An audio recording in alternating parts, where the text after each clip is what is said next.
Je vous présente maintenant, je suis Sylvain Jutras, professeur titulaire spécialisé en hydrologie forestière à la faculté de foresterie. Fait que moi, à la base, je suis un ingénieur forestier. Je m'intéresse beaucoup aux écosystèmes forestiers, mais je m'intéresse aussi énormément à l'eau dans le milieu forestier. Justement, je vais vous parler de la forêt Montmorency, qui est un endroit où, depuis plusieurs années, là, maintenant, depuis 2014, donc on approche de 7 à 8 ans de prise de données assez impressionnante. Et je vais vous faire un petit historique de la chose. Donc, la forêt Montmorency, c'est un territoire de 400 km². C'est très grand, là. C'est entre Québec et l'Étape. Donc, si on continue à passer l'Étape, on arrive ou bien Chicoutimi ou bien au lac Saint-Jean. C'est à peu près à une cinquantaine de minutes de conduite en automobile de Québec et du campus de l'Université Laval. C'est un territoire public, une forêt publique qui est sous l'aménagement. Donc, on fait de l'aménagement forestier, mais l'aménagement forestier est sous la responsabilité de l'Université Laval. C'est un site qui est bien connu. Vous voyez la photo en bas où il y a de l'hébergement pour pratiquement 200 personnes. Mais là, maintenant, depuis le début de la COVID, il y a eu beaucoup de bouleversements, une réorganisation de la structure organisationnelle. Le bâtiment commence à être désuet, etc. Mais il reste que c'est un territoire qui est dédié à l'enseignement et à la recherche. Et ça, cette mission-là reste au cœur de ce qui se fait à la forêt Montmorency. Et ce qui est aussi très intéressant de savoir, c'est que l'hydrologie forestière, au début de la forêt Montmorency, quand elle a été créée en 1965, l'hydrologie forestière faisait partie des thèmes, les principaux thèmes de recherche à l'époque. Ça a commencé, puis il y avait l'aménagement forestier et l'hydrologie forestière dès le départ. Donc, on a un bassin expérimental qui s'appelle le bassin expérimental du ruisseau des eaux volées, où on a des seuils de béton, comme vous voyez dans la photo dans le bas, des seuils bétonnés qui mesurent l'eau et le débit sortant de l'équivalent de 9 petits bassins versants depuis 1965 à chaque heure. Donc, on a une source de données absolument incroyable et unique au Canada. En fait, il y en a peu de bassins versants. Même, je pense qu'on est le seul bassin versant qui a une chronoséquence aussi complète de données hydrologiques. Mais il y a aussi plusieurs stations météorologiques et des stations d'observation de la neige qui ont été installées dès le départ, dès 1965. Ce qui fait en sorte qu'aujourd'hui, on a une historique en plein milieu de la forêt boréale, c'est encore du début de la forêt boréale, donc la forêt humide boréale du Québec.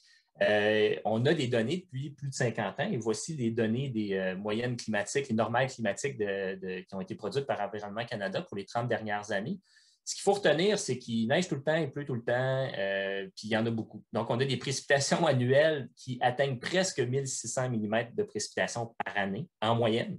Donc, il y a des années à 1800, puis il y en a d'autres à 1400. Là. Donc, 1600, c'est la moyenne. La neige annuelle, c'est en moyenne 6 mètres de neige qui s'accumule, qui tombe sous forme de précipitation. 600 mm, c'est beaucoup, là. Et la neige au sol est là pour, en moyenne, 182 jours. Donc, il y a au moins 6 mois de l'année où il y a de la neige au sol. Et ça, c'est connu depuis longtemps. Et c'est quand même assez exceptionnel au sein du Canada, pas du Canada, mais du Québec, en fait. C'est ça qui est important de mettre en perspective. À l'échelle québécoise, les données, ce qu'on voit, c'est qu'on est l'endroit au Québec où il y a le plus de précipitations annuelles qui tombent. Et en plus, on est dans les endroits où il en tombe le plus sous forme de neige. Donc, on a un site qui est extrêmement pluvieux, extrêmement neigeux. Donc, c'est parfait pour étudier toutes sortes de choses assez vite, entre autres, toute la question des précipitations de neige. Je tiens à introduire le fait que depuis 2015, en fait, c'est un peu ça qui a recommencé. Moi, j'ai été nommé professeur à la forêt Montmorency, pas à la forêt Montmorency, à la faculté de foresterie en 2010. Et ça faisait déjà un bout de temps qu'il y avait plus ou moins de recherches coordonnées, les données continuaient à se prendre pour le débit. Mais à partir de 2015, grâce à la collaboration qu'on a réussi à établir ensemble, François Anctil, Daniel Nadeau, moi-même, René Terrien, Biliana Musique, c'est vrai, j'avais oublié d'écrire, Julie Thériault maintenant, on a levé 2 financements importants à partir de 2015 jusqu'à 2024, parce là, j'ai écrit les projets EVAP. Donc, on a eu EVAP 1. Là, maintenant, on est rendu dans EVAP 2. C'est des projets financés par le CRSNG avec différents modes de financement, mais toujours avec comme partenaire Hydro-Québec et Ouranos. Et bon an, mal an, on est rendu autour d'une quinzaine de doctorants qui ont suivi, qui sont en train de terminer, plein de maîtrises. Puis il y en a plein encore qui sont prévus pour jusqu'à 2024. Donc, le but de ces projets-là, c'est entre autres de mesurer, de modéliser les processus hydrologiques du bilan d'énergie et des bilans hydrologiques. Donc, en même temps, pour la forêt boréale humide sous aménagement, c'est basé sur des taux reflux, sur de l'évaporation, des mesures réelles d'évaporation, en fait, évaporation au sens large, ce qui comprend la transpiration aussi. Des mesures de la neige, de l'hydrogéologie, du routage, de la simulation du climat. Donc, tout ça s'est mis ensemble. On a un champ d'expertise extrêmement diversifié au sein de l'équipe et c'est ce qui fait que c'est aussi plaisant d'y travailler. Pour le site neige, c'est un site que j'ai à la base, c'est moi-même qui a développé ça avec des gens chez Environnement Canada. Donc, c'est un site de mesure de la neige dédié à la forêt boréale. Donc, en fait, c'était voyons, Vincent Fortin qui, à un moment donné, disait ben là, il faudrait peut-être installer une station du réseau Seaspace à un endroit où il tombe beaucoup de neige dans l'est du Canada et ça a été la forêt Montmorency qui a été sélectionnée. Donc, depuis 2014, on a libéré un territoire de 1 hectare où on a installé maintenant plus de 15 appareils qui mesurent les précipitations quand elles tombent du ciel. Donc, c'est comme pour faire un lien entre ce que, Julie vient de présenter. Nous, on s'intéresse à la quantité qui tombe. La phase, tout ça, on se rend bien compte que ça a beaucoup d'importance, mais l'idée, c'est qu'on veut voir comment les appareils sont bons ou pas bons, justement, pour mesurer les précipitations solides. Et on a plein de paires d'appareils et de paravents. On mesure aussi la neige au sol, parce que tant qu'elle est un endroit où il en tombe beaucoup, bien, on suit l'évolution de l'accumulation de la neige au sol avec plein de méthodes différentes. Là-dessus, on a plus de 15 partenaires maintenant en lien avec le site neige. On a 1,2 million de dollars d'équipement, puis il y en a d'autres qui s'en viennent l'année prochaine. On a plein de caméras qui ont été installées cette année. Fait que là, on a un suivi de plein d'instruments en direct. Tout est en ligne, tout est sur Wi-Fi, sur 3G. Donc, on communique avec tout ça rapidement. Donc, dans les travaux récents, on veut mesurer, entre autres, un des premiers thèmes, ça a été de mesurer la sous-captation des précipitations, en fait, des précipitomètres, les appareils. Parce que là, ce que vous voyez, c'est un précipitomètre de base, c'est une chaudière dans une espèce avec une coquille par-dessus pour protéger la chaudière. Donc, quand la neige tombe dedans, ça pèse la quantité de volume d'eau qui est contenue dans la neige. Mais ça n'est un qui n'a pas de paravent. Mais dans la vraie vie, il faut savoir qu'on en pose des paravents, mais est-ce que les paravents permettent d'enlever toutes les turbulences pour qu'on ait la bonne mesure de la neige? Bien, normalement, c'est que ça prend un appareil comme celui-là, qui est un DF-AR ou DF-IR. Donc, c'est un paravent dans un paravent dans un paravent avec un appareil pour mesurer la neige au centre. Mais ça coûte cher. Puis on en a deux à Forêt-Montmorency, un automatique, un manuel. Et Amandine Pierre a terminé son doctorat en mai 2020, il y a un an. Et elle a justement 2 chapitres qui concernent les processus de sous-captation. Et depuis, j'ai mon professionnel de recherche, Vincent Grégoire, qui travaille sur la mise à jour et la continuation de l'analyse de ces données-là que je vais vous montrer un petit peu. On a aussi des méthodes pour mesurer l'erreur de mesure de la neige au sol. Donc, j'ai Maxime Baudouin-Galès, qui est un étudiant au doctorat, qui travaille justement à comparer les différentes mesures, parce qu'une fois que la neige est au sol, c'est ça qui nous intéresse, parce que rendu au printemps, quand ça va fondre, bien, c'est là l'importance hydrologique de la chose. Et justement, Amandine Pierre a travaillé sur estimer les effets de la sous-captation sur les débits parce qu'au final, dans notre équipe, on s'intéresse à la génération des débits de crues, entre autres au printemps, qui sont influencés fortement par la fonte de ce qui se trouve dans le milieu forestier sous forme de neige. C'est une quantité d'eau non négligeable. Les mesures des propriétés de la neige en forêt aussi ont été mesurées par Achoud Parajouli, qui vient de terminer aussi son doctorat en décembre 2020 dans l'équipe et sous la supervision de Daniel Nadeau et de François Antine. C'est juste pour vous donner un exemple de à quoi ça peut ressembler justement quand on a plein d'instruments sur le même site qui mesurent la même affaire.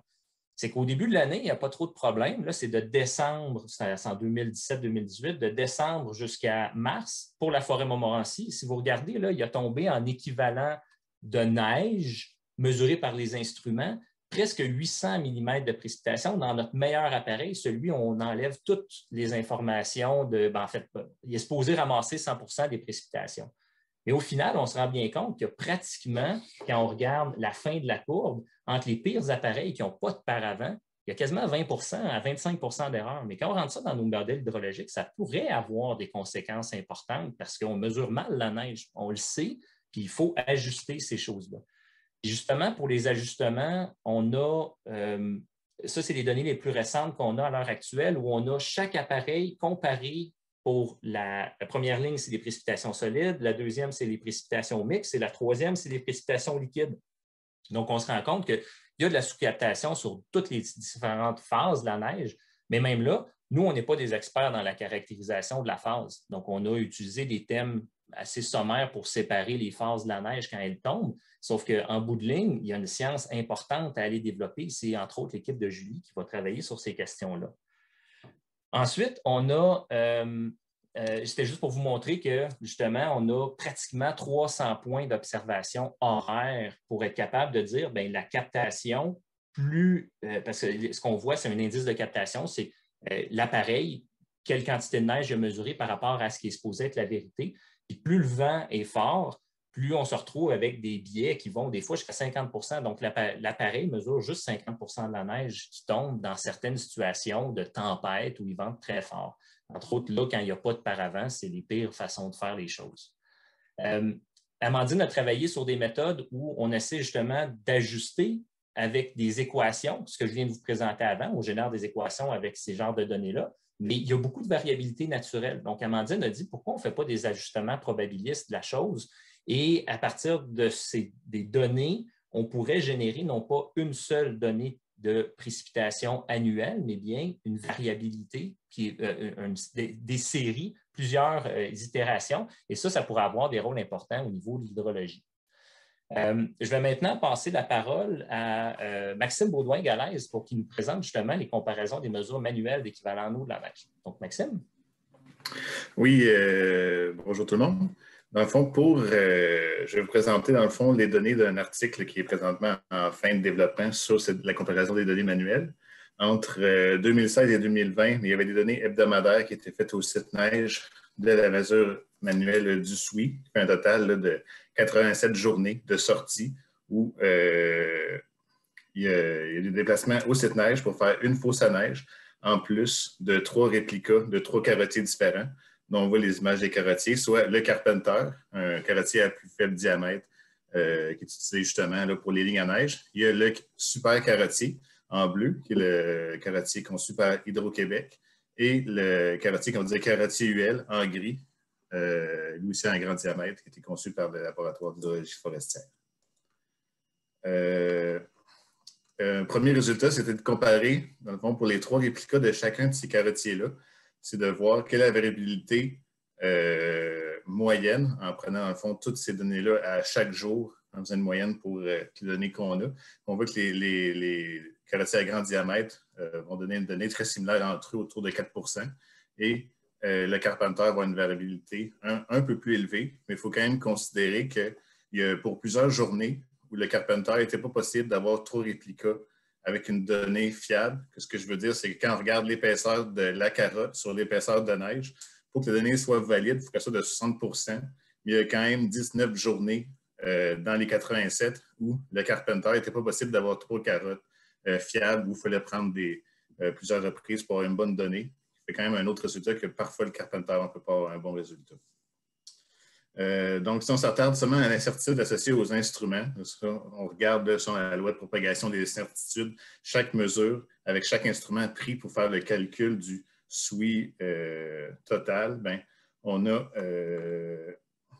une incertitude là, relative pour chacune des méthodes. On voit que les carottiers à grand diamètre nous donnent une incertitude très faible, soit moins de 1 %.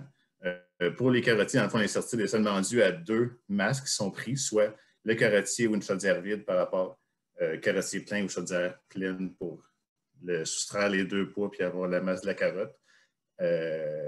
Alors que pour la fosse, vu que c'est plusieurs mesures pour la fosse, dans le fond, on divise le manteau neigeux en plusieurs couches de neige.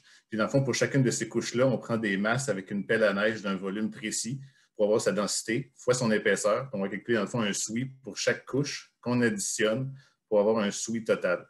Qui fait que même si chacune de ces mesures-là sont très précises, donc on a une bonne précision de c'est quoi le SWI d'une couche, avec la loi des propagations des incertitudes, ça fait l'incertitude se cumule, on a une incertitude beaucoup plus élevée pour cette méthode-là, seulement due aux instruments. Je fais rapidement pour celle-ci, mais c'est pour montrer que selon les méthodes utilisées, pour une épaisseur donnée, on va avoir un volume très différent de neige échantillonnée pour avoir notre valeur de SWI. Ou évidemment pour des carottiers à grand diamètre, mais on va avoir un volume très élevé. Ce qui est intéressant, c'est pour la fosse, qui est les points carrés, la relation est vraiment très faible selon l'épaisseur, vu que le volume échantillonné dépend beaucoup du nombre de couches de neige. Comme par exemple, pour 2 fosses avec 100 cm d'épaisseur, mais si une a 20 cm, non, je veux dire 20 couches de neige et une autre 10, bien, on va avoir un volume beaucoup plus élevé pour elle de 20 couches. Donc, ça fait que, puis vu que c'est c'est estimé avec des pelles à neige quand même assez petites de volume précis, bien, ça fait quand même un volume très faible. Puis il y a certaines couches aussi qui ne sont pas considérées lorsqu'on a des couches de glace, là, par exemple.